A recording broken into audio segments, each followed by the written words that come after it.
Hi everyone. It's, today, because it's a couple of tributes actually to people with City connections. One a bit longer than the other. I'm obviously going to talk about the manager, or ex-City manager Ron Saunders, who died recently on the 7th of December, and also Roy Cheetham. I think in another vlog I may have said Ray Cheetham. My apologies. It's Roy Cheetham, who obviously died on the 9th of December, who obviously was a bit longer at City as a player, as some of you may know. But just a little bit of a tribute here from me, looking back at some of the stuff I've got on both gentlemen. I'll start with Ron Saunders in the middle there. The management, that's unusual, isn't it? Yeah, he was born 6th of November 1932, died 7th of December 2019. So he was 87 years, Ron Saunders. He was literally at City for a matter of months, not long at all.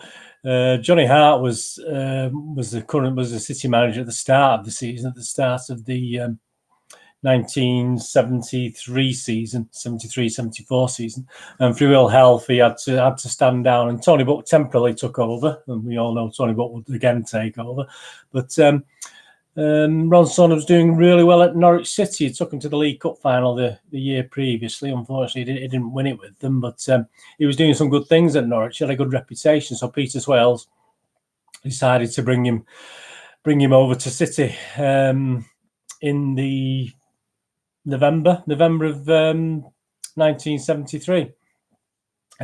First game he played was against Ipswich. It was a 2-1 loss, unfortunately, but in the meantime, we've been we've beaten York City in the League Cup to reach the quarterfinals of the League Cup. So obviously, he took over just after the York City win, and obviously we actually drew with Coventry in the quarterfinal at their place 2-2. So we brought them back to Main Road, and happy days. We beat them 4-2. From memory, I was trying to look it up. I'm sure that was an afternoon game because of the 3-day week and all this sort of thing. And I think I had a day off school that day to go and watch it. I remember being absolutely soaked. So if you go on YouTube and look for the highlights of that game, the weather was tremendous. And I did have a program for that, which absolutely got totally sodden. And I just obviously I've not replaced it. I will do it some stage, but it's got so soaked. It was just all stuck together. There's nothing I could do. It's just a total waste of time. So it was such a horrendously wet day, that quarter-final. So, obviously, his first win, obviously we go back to that. We go back to 22nd of December, because he was actually in his programme notes on this one, Ron Saunders, his programme notes. Maybe it's just time that fades the memories, but I'll swear I got a bigger kick out of the events of last week's weekend's visit to London with City than I did from March visit to Wembley when I managed Norwich to the League Cup final. There's something very special as well as relieving about getting the first league victory under your belt at the new job. So obviously that was the 22nd of December he wrote that, and we'd beat Tottenham on the 15th of December 2-0 at White Hart Lane. So he was quite happy at that stage to get obviously his first win on the board. And obviously we went to the semi-final of the League Cup with Ron. Obviously he's got previous, as we know, and we drew away at Plymouth in the first leg. It's two-legged, as we all know. Before that, we've been beaten another low, probably the lowest point I did actually go to this. I mean, it's a time I started to go to a lot of away games. I was still at school, but I had a little paper job, so I was getting to a few away games. So it was quite a special time for me as well with Ron Saunders there, because it was when I was getting to lots and lots of away games around that period, even though I was at school. And we went to Nottingham Forest and got battered in the FA Cup, and I did go to that one, and that's another story I'll tell you about another day. But that was a pretty low point, getting beat by Nottingham Forest. And it was, from what I remember, the first time we'd played on a Sunday. It was the first Sunday game, and we had to buy a programme to get in the ground. You couldn't pay at the turnstile. You had to buy a Nottingham Forest programme, which got you into the ground because of the Sunday laws. So that's another way. That's another story. That's another one, isn't it? That's another one I could tell you about someday, obviously. So yeah, that was a bit of a low point. But then we probably went to Plymouth. We drew away at Plymouth 1-1, which was a good result. Good crowd at Plymouth, about 30,000. And obviously we played the second leg on the 30th of January at Main Road and won 2-0 to get to the 1974 League Cup final. And obviously the programme after, you've got Ron Saunders there pouring some champagne for Francis Lee and Colin Bell after that. So that's obviously a good thing for him to. He enjoyed that, didn't he? And in his programme notes, this time last year I was preparing to go to the League Cup finals, manager of Norwich City, and it goes without saying that I'm looking for a happier ending to the story on this occasion. Spurs won the final by the only goal. I'm not a guy who likes disappointments to be repeated. When I listen to the good news to the treatment room, reflect on the courage and strength in last Saturday's display, I rub my hands gleefully in anticipation of March the 2nd. So, yeah, I mean, he was quite a happy bunny at the time, or seemingly a happy bunny anyway. I mean, obviously we all know my first trip to Wembley. As I said, I went to Finland's coach to Wembley with my best friend at the time, Chris. And it was a disappointment, wasn't it? I mean, we pretty much battered Wolves, but they got 2 goals and they beat us 2-1. But my first trip to Wembley wasn't the greatest trip to Wembley. And this is a replacement programme. My programme was all marked, etc. So I do have another one of these somewhere. But that was the trip to Wembley with Ron Saunders, obviously, in charge. So yet again, sadly, Ron Saunders suffered defeat, isn't he? So that's another day that obviously I'll tell you about one day. That trip to Wembley is quite interesting, especially with my first trip, but a real disappointment. I remember taking loads of toilet rolls to throw in a bag, and about 6 toilet rolls, and I think he ended up throwing 3 or 4 near the end. I was that disgusted with it. But anyway, things are happening. I mean, there was a lot of rumours and a lot of strife, and I think Peter Swales actually did write eventually that Saunders went because he didn't get on with the players. Basically, he was quite a tough guy. He had quite a tough regime training wise and behind the scenes. So, but when we played Leeds, this is another ground. You see these little tape marks where I had it stuck to my wall at the time. Another scary game at Leeds, where obviously it wasn't not a friendly place to go in the 70s. But we visited Leeds on the 9th of March. 1974, and I won't say I've got tales about that as well for another time, because I have, but there you go, that's another one. But he made a little point in the programme, in this Leeds programme, problems at Main Road, you must be joking. And he goes on to say, champagne tastes a lot sweeter if all you have been used to is beer and milk stout. This is the only way I can describe my feelings when I took over at Manchester City just a few months into the season, after 17 months at Yeovil Town, 17 weeks at Oxford, and more than 4 years at Norwich City. My managerial career entered a new phase. People asked how I would manage the crowd-pulling soccer artists of Main Road. We're only a small club, though, aren't we? Even in the 70s. Players who become living soccer legends. This, they said, was a club with the most potent and brilliant forward line in the country. This is a club which had won everything there is to winning football. How would I, with a reputation as disciplinarian, cope with the champagne and caviar fed at Main Road stars who had carried all before them under Joe Mercer and Malcolm Allison? I'm sorry to disappoint those who foresaw all sorts of confrontations and trouble, but there have been no problems. Individually and as a group, my players have responded magnificently to all I have asked over these last months.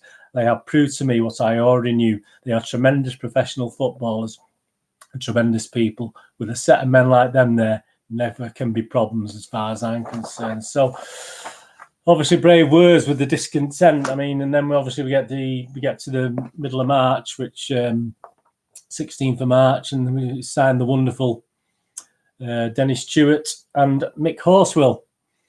Tony Towers went the other way to Sunderland. So again, we're showing signs of improving.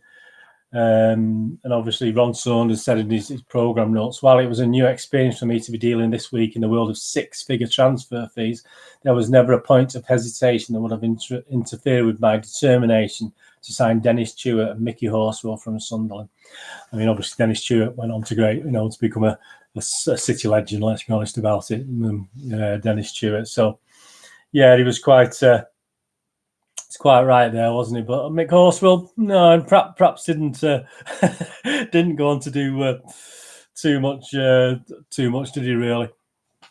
And obviously, this is days now before he was actually sacked. He was actually sacked before the bank holiday, the Good Friday, believe it or not, in April, about the 12th of April. And this was one of the last home games. And he's still being positive in his programme notes. Life has not been all that sweet in terms of results since our defeat in the League Cup final at Wembley. But every season, teams have inflicted good and bad patches, and ours seems to have struck hard since our appearance. Excuses are the easy way out. But as I reflect on the displays since then, I realise that we are on a lean run, which a kind of run of ball would help us snap out of it. In saying this, I remain realistic that we've got to work ourselves at changing the look. So he's remaining positive, but I mean, this is only days before he leaves the club. So obviously his notes are positive. He's staying positive. But as I said, by Good Friday, which was a game away against Liverpool, he'd actually been sacked before the Liverpool game. It was Friday so we played on Liverpool on the 12th of April. And you can see by that we got a good result. I mean, there's a lot of positivity in that caption. This is from the programme 20th of April, so versus West Ham, when I think Tony Butt was taking charge. The Blues stormed back to forming a Good Friday draw with Liverpool, and Colin Barrett took the eye with his fine display against Kevin Keegan. But he's pictured here not taming Keegan as he did so often, but striker Alan Waddle. So there you go, great picture. And we come storming back apparently. So whether that was true or not, well, what can you say? I mean, he played 22 league games under Ron Saunders, won 6, drawn 7, and lost 9. He didn't do too badly after that, did he? He ended up joining Villa. Took him to 2 League Cup wins, so he did break his League Cup hoodoo, which is obviously nice for Ron Saunders, a bit late for us. Took him to the league title, and strangely enough, I'm not gone into any great detail. We're not talking about Aston Villa anyway, but they were on their European Cup run, and actually left. So he actually was in charge of the team at the start of the season for whatever reason. As I say, anyway, this is a Manchester City thing, so I won't go into Villa's problems, but he did all right. And City, when he joined, City were 12th in the league when Ron Saunders joined. By the time he finished, we were 13th. So not exactly a disaster, was it? We'd lost the League Cup final, but he had an impact on 2 or 3 of those games. So, hey, there's something obviously more behind the scenes. And as Swales says, he just didn't get on with the players, etc. So that was the reason. But rest his soul. That's Ron Saunders, 6/11/32 to 7/12, 2019. Our condolences to his friends and family. Right, on to our next guy. And he played a bit more for City, although he's obviously gone underneath the radar, this guy. And it's Roy Cheetham, who was born 21st of December 1939. And he died on the 9th of December 2019. So at age of 79 years.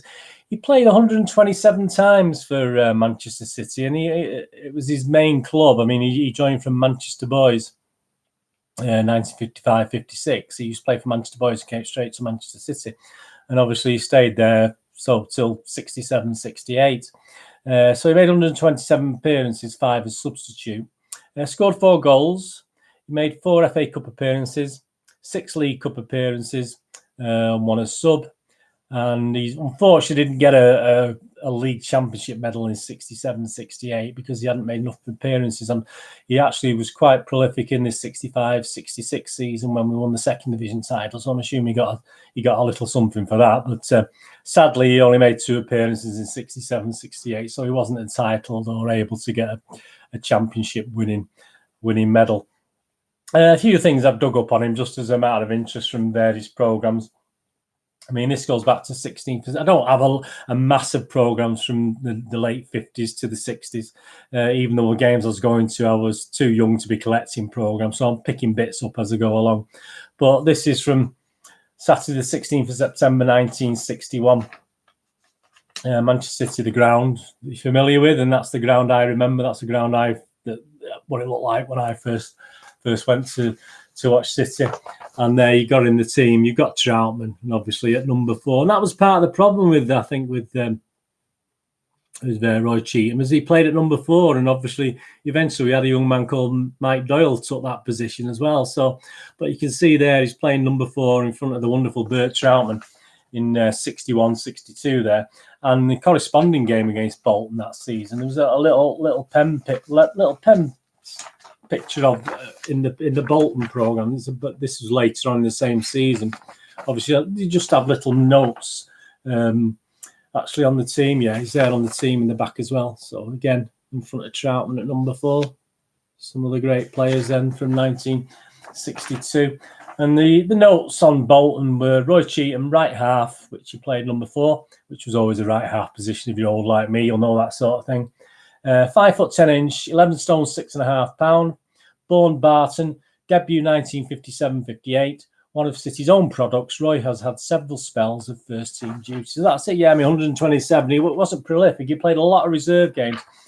I think he was actually the first City player in 1965, 30th of August 1965, to be used as a substitute. He came on as a substitute against Wolves for Mike Somerville, I believe, at the time. So he's the first. And it was quite ironic because I dug this programme up, which is from 66-67, the year before we won the league title. And it's actually, even though he wasn't very prolific that season either for playing, he actually had the teams. And if you notice at the bottom, Cheetham was down as a substitute, and he didn't play substitute. It's a bit ironic, really, isn't it? When he was obviously the first players to ever be a substitute, but it was in, at least he was in the United programme as substitute, but he actually wasn't substitute. He went to Mike Doyle that day, so there you go. He wasn't in the substitute that day. And then the only, I mean, the closest I was looking for team pictures, obviously the stuff I've got, and there may be stuff on the internet, but I went to the Tottenham programme in this is from Saturday, the 25th of February, 1967. So he wasn't really a regular then. He's not even on the team sheet in this Tottenham programme. But there's actually the City team there. And you've got Mike Doyle. But next to Mike Doyle, on the end, next to the guy in the suit, that's Roy Cheetham. So next to Mike Doyle, which is so both right halves together, if you like, as well, which is nice. So that's the picture I found for Roy Cheetham on the programme there. And obviously, by the time we got to January 1968, obviously this is our championship winning season. And the City News and Views by Jerry Harrison has a piece on Roy Cheetham. Roy Cheetham, after spending the whole of his football career at Main Road, giving the club completely unselfish service in the process, Roy has officially left City. In February, he and his wife Brenda and 2 small children, Lee and Nicola, leave for the United States to join Detroit Cougars. His first task, 2 months pre-season training in Jamaica. Roy joined the club straight from St Margaret's School, Whalley Range, as a Manchester boys player in 1955. From that day, he threw himself into any job the club asked from him, and with complete enthusiasm. A real professional, a credit to the game, and although everyone at City will be sorry to see him go, we wish him all the best of luck. Yeah, I have a couple of reserve things as well, which I've seen his name in. He did play a lot of reserve games for City. I don't think he was particularly injury prone. He just wasn't quite good enough to make the first team on many bases. That was from 13th of January 68, and the last mention we've got of Roy goes to the 3rd of February 1968. So about 3 weeks later, in the City News and Views, again, a little section. Farewell. Long-serving defender Roy Cheetham said goodbye to his City friends this week and flew off to join Detroit Cougars. There was a small ceremony, and Roy, a first-class clubman during his stay at Main Road, was presented with a clock. The old clock. I mean, youngsters, what's this clock thing? But it used to be the thing, didn't it? Presented with a clock. We hope that every time he looks at it, he will remind him of happy days at Manchester City. So, yeah, a good club man. It wasn't a one club man because he did go on to obviously go into the US. He did go on to play for Charlton as well, Chester. And then he went back to the US to play for the Windsor Stars, again in America again. And I think he did manage as well. He managed at Great Harwood Town for a little while. And he also served as treasurer for the former Cities Association. So he also did that. So that's Roy Cheetham, and our condolences to his friends and family. Wonderful servant. 21st December 39 to 9th of the 12th, 2019. So our condolences, and I hope that was some nice information, some nice memories of Ron Saunders and Roy Cheetham there. Hope you enjoyed that. And obviously we're at Christmas now, so just quickly, I've just been looking at some covers. This is from 21st of December 1974. Merry Christmas, and a wonderful Peter Swales, Tony Buck, and old Rodney Marsh. hoping obviously for a league title and an FA Cup win. So we were going for it then, weren't we? So it's a shame we couldn't. That was a nice cover. Merry Christmas. I mean, the year after, December 26, 1975, it's a bit boring. Season's greetings there. That's it. No great effort went into that one, did it? 1975. 1976, where we got the full colour magazine, if you watched one of my other vlogs. All they've got is obviously a little message there saying Merry Christmas at the top. Did you see that? It says, have a Merry Christmas from everyone at Man City. So handwritten, not very well done. Little message with the team and the management there. November 1977, a bit more of an effort. November 1977, got a Christmas tree with all the players. So that was that's a nice one. I don't know. They should have put a fairy on the top. Would have been interesting to see who the fairy was at the top, wouldn't it? On that one. To 1978, 23rd of December. Again, a little bit boring. A bit of mistletoe, a bit of Christmas pudding effect, Christmassy feel there. Not the greatest amount of work gone into the 1978 one there. On tonight, this is my favourite actually, the 19, and this is, you've probably seen this one. This was on Boxing Day, 26th of December 1979, but it was season's greetings, obviously, as opposed to Christmas. And it's the very famous Snowbound Main Road one of my favourite. And this is my favourite one of all the City magazine covers. Absolutely superb. On to 1980, so you got all the players lined up. Probably lined them up in July when they did that. Probably felt right, idiots doing that to Merry Christmas to all our fans. And they did that. Some great pals. Keith McRae and Tommy Caton with the afro there, isn't it? And Keith McRae with his bright red hair.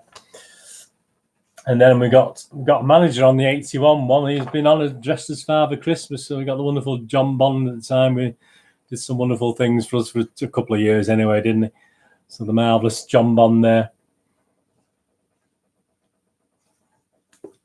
And then obviously we get to the last couple we'll look at today. And there's a Saab feel to these. Manchester City versus Brighton on the 18th of December 1982. Again, obviously shot in July sometime, but the players, and apart from, you wouldn't obviously could have shown that picture any time, couldn't they? It's just obviously the Christmas tree stuck around it, but that's and the definite Saab influence. And then even more so the year after, the following year, which is the Saab influence again in 1983, December 83. Obviously Billy McNeil, Jimmy Frizzell there. So it's nice to see those and the old Christmas pudding. Don't think they're implying their puddings, are they? Well, that's that. I mean, what we're going to do there's another vlog due out in the next few days. Please keep an eye out for it. And I've just done a City present vlog on the City versus Dynamos of Gregby Aim, etc. So please have a look at those in the playlist, all these Citizen vlogs. And if you like the history ones, please look back at the history ones. The next vlog I'll be doing, we'll be looking at season 76-77. So we'll be looking at January 1977. This coincidentally is the 76. This is December the 29th, 76. This is the last game before the ones we'll look at. But obviously, it had a nice image, isn't it? So I thought I'd show you that as well. So yeah, I'll be looking at that's an interesting time because City again, in the 70s we didn't, we perhaps could have done a bit better in the 70s winning things, couldn't we? I know we won the League Cup, and obviously at the start of the 70s we obviously won the Cup Winners' Cup and the League Cup as well, and then we won the League Cup again in 76. We came so close to winning the league 2 or 3 times. We could have done a lot better. So I'll have a look at January 77. I think we sat 4th going into January, so not many points behind the leaders. So we had a great opportunity to progress in the FA Cup and the league. So that'll be another vlog out in the next few days. Please push the old subscribe button. Tell your friends about this, please. The more, just there's always something to entertain, hopefully, and interest to City fans. Please push the bell notifications when you know when these videos are coming out. And obviously, if you're into movies and board games and posters, moviegamenostalgia.com is my website for buying things, but I also put out a lot of vlogs, etc., and blogs on Twitter. All the links are below for that. So if you're into movies and board games, please check that out as well, and just subscribe. The more the merrier, and I hope to entertain and inform you as well. So anyway, thank you very much for watching. Hope you enjoyed this. A bit sad, this one, but hey, life goes on, doesn't it? And we keep going. Bless the souls. A couple of Well, certainly with Roy Cheetham, someone who gave long service to Manchester City in many ways, and our thanks to him, and obviously our thanks to Ron Saunders for the brief period he was with us. Anyway, thank you for watching. Whatever you're going to do the rest of the day, have a great one. Look after yourself, look after your friends, and of course, look after your family. And hopefully I'll see you all again very, very soon. Thanks for watching. Bye-bye.